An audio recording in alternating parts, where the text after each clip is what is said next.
videographers, how you doing? Welcome back to my channel. I'm so sorry. It's been such a long time since I last posted on here on YouTube. It's just been so busy with weddings. I was fully booked this year, almost now fully booked next year. I've really not had time to post anything. But now it's Christmas. Of course, there's less weddings over the winter period. I do have a wedding next week, right enough. But then that's me till January. I've managed now to hopefully get the series back up for all you videographers. So whether you're new or you've been doing this for 5 or 10 years, I think in Scotland it's nice to hear other videographers and their experiences and what, you know, the charging and what the pitfalls are.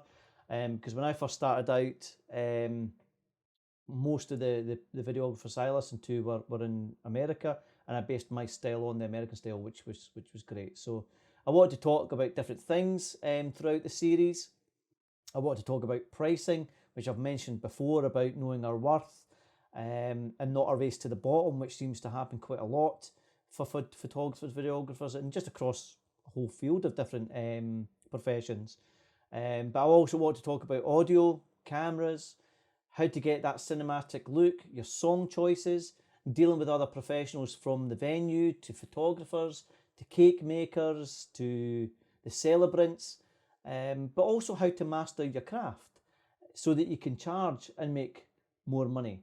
But I thought today, because it's probably one of the first ones you're probably going to deal with and work with, I want to talk about photographers and how we need to give them the respect they deserve, but how we need to get the shots that we need to produce the films that we want to produce for our clients. Because if we produce something that we're proud of, we're probably going to get more bookings, we'll get more recommendations, which really helps you because it helps lead to more money and it means a better work home life. So when I'm going back to my first paid wedding.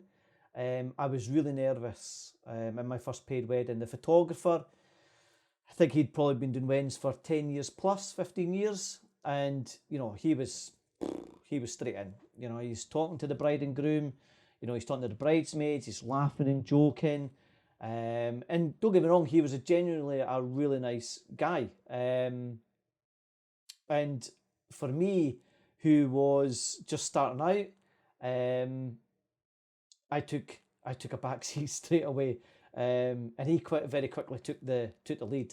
Now, I'd been an estate agent for over 16 years, so I knew when to take a step back. You know, you're thinking, right, he knows what he's doing. I'm just going to take a step back here and let him get on with what he's doing, because I was lacking the confidence, especially in filmmaking, and so, in all honesty, I was probably happy for the photographer to take the lead.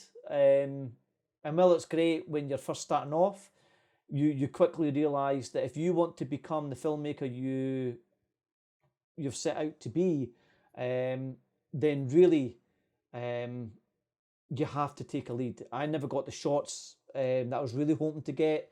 The bride and groom, of course, more gravitated to the photographer because, of course, he knew what he was doing. He was confident. And there's me probably standing behind him or over his shoulder trying to capture, you know, some shots that I could. And that meant that I wasn't getting the shots that really I was hoping to get. But it's something that I had to go over very, very quickly to get the shots that I needed to get for the filmmaking, as I say, that I wanted to produce. Now, I'm not saying that you go in guns blazing. You know, you start pumping your chest and you start telling the photographer what to do, or, you know, telling the bride and groom what to do. You have to do it tactfully. And if you go in like that, you're really going to upset a lot of people and you're going to upset the photographer, and you've got to work with your photographer for the full day. And the bride and groom will gravitate towards the photographer because they're still seen as the number one, while you're probably seen as still in the number two. I think in the industry this is hopefully going to change. So don't do that when you're first starting off. I totally advise against it. Let the photographer, you know, pose the bride and groom and you take your shots. But start building up the confidence. And there's one of the, there's main reasons why you want to do this. One is the photographer is posing for photos, not film. Okay, meaning that a lot of the time your bride and groom are going to be static. And for a good wedding film, we need movement. Not all the time, but if your bride and groom are like statues, then your wedding film really isn't going to be dynamic. It's not really going to be interesting. And it's going to be extremely hard in post-production to put something together or even tell a story. It's going to be more clips than anything else. Most photographers now, or a lot of photographers that I deal with, are shooting more natural style. We'll get the bride and groom to walk, which suits me perfectly. But the more you contribute and the more you have to offer, the better it is for you and for everybody all around when you can put your input to the posing. When you go to post-production and you've got all this footage that you've helped create, you've already got a vision in your mind how that's going to work out. But as I say, if the photographer is posing the bride and groom constantly, you are going to find it extremely difficult to put any meaningful story to your film for the bride and groom. Two, the reason being with the photographer and learning your craft is you will not advance in your profession if you allow the photographer just to constantly take the role. You need to be creative. You need to come up with ideas. Allowing the photographer to constantly take the lead, you'll not create your own visions of what you want or how you want your film to stand out. And remember, there is a lot of videographers and there's always more coming into the field. And if they have a vision and you don't, you're going to struggle with the competition. So you need to keep improving your filmmaking. Being different, coming up with ideas, fitting it into your style will go a long way in boosting your bookings. And really that's what you want.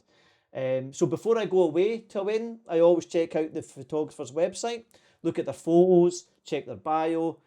From here I can see their style, I can see if they're shooting candid, I can see if they're shooting natural, formal. Usually a couple will always try and get a photographer and videographer that suits their style. So it's very seldom I'll work with another photographer who is completely different style to me. If I look at their website and I look at my style and I look at theirs, it's fairly similar. So I know that I know the bride and groom have done their homework and they're probably matching up the videographer with the photographer. So I know that the style is going to be similar, which is great, because I know it's going to be hopefully a good match on the day. When I'm at the wedding, the first thing I do is look out for the photographer. I then go over, introduce myself to him or her. I have a chat, talk about the weather for the day, what we're hoping to get throughout the day weather-wise, the evening. I then discuss if they've been keeping busy, just small talk, really. And then I always ask if they need help. If you need help carrying anything, give me a shout. I'm always here to help, and I hope that shows that I'm willing to bend over to help them, and they'll reciprocate and they'll do the exact same thing for me. So screen's going off there. So I'm always happy to help. I also then discuss their equipment. I ask if their lens choices. That's a nice lens you've got. What's that? Is that a 24-70? Is that is that a prime? Because that will give me an idea of how the day is going to pan out. How the day is going to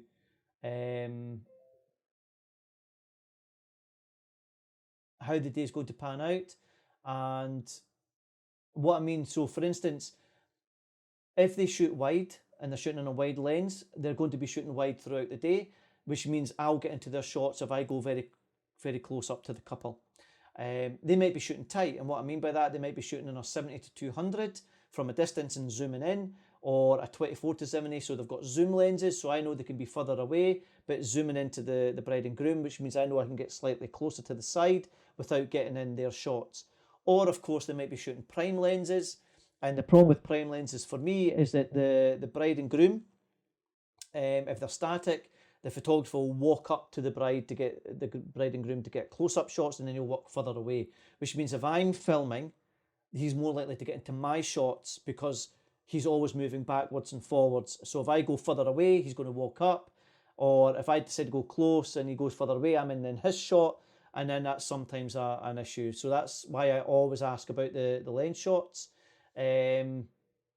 Or sorry, that's why I always ask about the lens choices, because that gives me a fair indication. So I always try and build up a good rapport with the photographer. At bridal prep, when you first start with the photographer, you'll probably find that the photographer's maybe photographing the bridesmaids while you're filming the dress. So you're probably crossing over. It's very seldom you'll shoot the same stuff. And if you are, you can do it from a distance, because usually bridal preps usually hopefully in a fairly big room. So if I'm there first and the photographer's not there, I'll film the dress, the accessories, the shoes. I'll get all that out of the way, but I'll leave them out for the photographer, and I'll say to the photographer, listen, just to let you know, I've left out the dress, I've left out the shoes, the accessories, and again, it's shown that I'm willing to play my part and help them as much as I can. Now, I don't take offence if they move them to somewhere else, because it might be better light for them. They might want a more dark or in the shade, but I've offered. So I never get offended if they move the dress or the shoes, because they'll maybe think somewhere else is nicer for it, and it gives the bride and groom difference. You know, if I'm filming, say, at a window and they film it, say, you know, on a chair, the client's seeing two different things, so it's beneficial for the client. So that's why I never get offended. So we work fairly close together at bridal prep. Where we will work usually side by side is when the dress is on for the bride and they're doing up the buttons and we need that kind of dress shot. And then, of course, after the ceremony, the one-to-one shots, we will be working closely together. But usually for the ceremony, I will have a multicam setup, and I'll just kindly ask that they don't stand in front of front of my cameras, which is more common sense than anything. But you'll be surprised how many photographers will stand in front of one of the cameras. And this is why I have multicam, because we're having multicam. If one photographer does stand in front of a camera, I can switch to another camera. But usually the very good photographers I work with will never stand in front of a camera. They're always aware of my surroundings as well. Where I never ever interfere with the photographer is after the ceremony, where they're doing family photos. I always keep my distance and respect, because I know for a fact that, you know, the photographer's probably got a list of photos from the bride and groom that they specifically want taken, and I know that they're probably under a bit of pressure to make sure they get this done, because it might be weather permitting before they have to go indoors or whatever. So I always stay well clear. We'll go and film guests mingling, socialising. I might even use my 70-200 lens, which is a long zoom lens, to film the photographs getting taken. I don't film all of it, I'll just film a couple, because it's nice for the wedding film to see that the bride and groom were getting photographed with their parents or whatever. So I'll put the kind of clips in, but I never ever interfere. And my advice would be not to interfere when they're doing the family shots and stuff. Stay well clear. Okie doke. And usually when the family shots are done, that's where we will go and we will do the one-to-one shots with the couple. This is really where you tell the photographer what you're looking for. Because I'll say to the photographer, look, just to let you know, I'm going to get them to do some walking shots. I'm going to get them to pull in and kiss. And he'll say, yeah, that's no problem. Or she'll say, yeah, no problem at all. And I'll say, look, I need that. So that's to kind of get the visualization that I'm looking for my wedding film. And as I say, it'll be like, you know, bride and groom looking at each other, cuddling, laughing, all the shots that I think will produce an awesome wedding film. And the great thing about that is if you start taking the lead on that side of things, the photographer can snap away, because they're getting the static shot if the couple are looking at each other, but you're getting the movement when they lean in to kiss or whatever. But this is where, in all honesty, your make or break with the photographer can happen, because some photographers will take the lead even with the one-to-ones and will constantly go up to the bride, move the dress, walk away, quickly walk back up, do something with the groom, walk back up, and you're trying to film, and it's basically impossible to do. So I usually would say to you, if that instance happens where the photographer's going back up and, you know, constantly in your shots, when there's a break, just say to the bride and groom, can I just get you to look at each other and you move forward, you get the shots that you need, because that is most important thing for you, is usually the one-to-one shots, because that's what will come across in your wedding films, that kind of closeness, that kind of personal kind of feel that you're gonna come across. So I never interrupt the photographer while he's photographing or instructing the couple for the one-to-ones. But as I say, as soon as there's a break, I will get the couple to do what I need them to do. And you know, 9 times out of 10, I don't have any issues with the photographers. Some photographers may take an issue with you taking a lead, but at the end of the day, you have something to produce. And as I say, a lot of photographers will love your input. I've had quite a few photographers that will say, God, that's a cracking shot. That's a really nice shot. I never thought of that shot. And I'll say the same thing to the photographer. I'll say, oh, that's a really nice shot. You know, I'll get that. And that's where you start bouncing off each other. And when you've got a photographer that's open to that, you actually up your game, because both of you are bouncing off each other, coming up with cracking ideas, rather than keeping your shots to yourself and thinking, well, I'll go do that when the photographers are away, or the photographer's thinking, well, I'll go and do that when the videographer's away. We're all there for the same thing, and that's to give the very best that we can to the client. If we remember that, and photographers remember that, everybody wins. We win because we get more bookings. The photographer wins because he gets or she gets more bookings.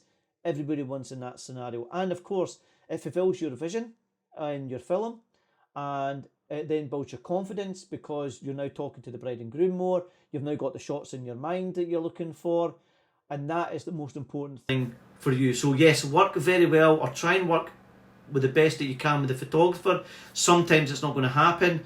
You know, sometimes I've seen clash of personalities, not just with me and the photographer, but with the photographer and the bride and groom, because they have different visions, or you know, somebody's having a bad day. And what you've got to remember is you are producing a living memory for your client. So the more things that you can put in, and it's cosmetically pleasing, it's engaging, you've got really good audio, which we'll discuss in this series, I think you will do absolutely perfect. So yes, give the photographer the respect that they need, but make sure you get the shots that you need and that you want, and you might have to take the lead on that. So I think that's me really wrapped up. I can't believe that's 17 minutes or 18 minutes gone. So on the next one, we'll talk about audio, and the most important thing about that, or it might be camera lenses or what have you. I'll have a think. But until the next week, stay safe and enjoy, guys. See you later.